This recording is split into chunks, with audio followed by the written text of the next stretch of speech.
Hi friends, எல்லாம் நல்லா இருக்கீங்களா? இன்றைக்கி நம்ம என்ன டிஷ் பார்க்க போகிறோம்னா சாக்லேட் கேக்கு தான் பண்ண போகிறோம். கமாண்டில் ஒருத்தன் கேட்டிருந்தாங்க, அவங்களுக்காக ஸ்பெஷலாக தான் பண்ண போகிறோம். வாங்க எப்படி செய்யலாம் பார்க்கலாம். ஃபஸ்ட்டு 2 முட்டை உடைச்சி ஊற்றிக்கலாம். அரை கப் அளவுக்கு ஜீனி சேர்த்துக்கலாம். ஒரு விஸ்க் வச்சு நல்லா கலந்து எடுத்துக்கலாம். நல்லா ஜீனி கரைஞ்சிருச்சு. இப்போ 1 டம்ளர் பாலை சேர்த்துக்கலாம்.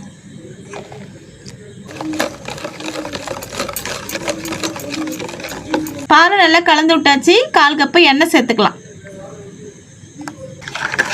வாசனை இல்லாத எண்ணெயை சேர்த்துக்கணுமா. அரை ஸ்பூன் வெண்ணிலா சாறு சேர்த்துக்கலாம்.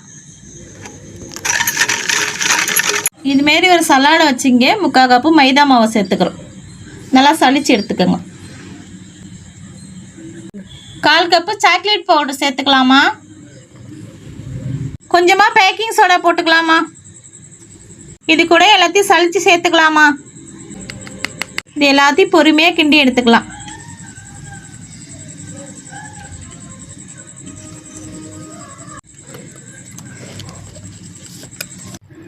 இந்த மாதிரி குக்கர் எடுத்துங்க. குக்கர்னால பிரச்சனை இல்லை, அடிக்கலமான பாத்திரம் ஒன்று வச்சுக்கோங்க. குக்கரோட மூடியில் கேஸ் கட்டு இருக்கக்கூடாது, விசில் இருக்கக்கூடாது. இது ரெண்டுமே இல்லாமல் தான் மூடி போட்டுக்கணும். குக்கரில் அது மாதிரி கல்லுப்பு சேர்த்து இந்த மாதிரி ஒரு ஸ்டாண்டு சேர்த்துக்கலாம். ஒரு 10 நிமிஷம் நல்லா ஹீட் ஆகட்டும். மூடி போட்டுக்கலாம். நீங்கள் எந்த பாத்திரத்தில் கேக்கு செய்ய போகிறீங்களோ அது உள்ளே கொஞ்சம் நெய் தடவி கொஞ்சமாக மைதா மாவு தூவி இந்த மாதிரி ஃப்ரெட் பண்ணி விட்டுக்குங்க. ரெடி பண்ணி வச்சு இந்த மாவை இந்த பாத்திரத்தை கூட சேர்த்துக்கலாம். கேக்கு அதுக்குள்ளே வச்சுக்கலாம். கை சுட்டுக்காதீங்க, பார்த்து வைங்க. மூடி போட்டாச்சு. ஒரு 30லேருந்து 40 நிமிஷம் வரைக்கும் சிம்மில் வச்சு நல்லா வேக வச்சுக்கலாம்.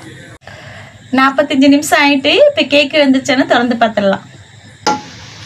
வெந்துருச்சான்னு பார்க்கலாமா. இந்த மாதிரி ஒரு கம்பி எடுத்து குத்தி பார்க்கலாம்.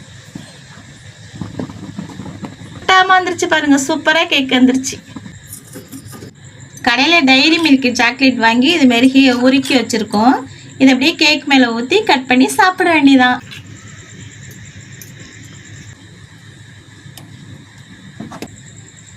கேக்கு சூப்பர்.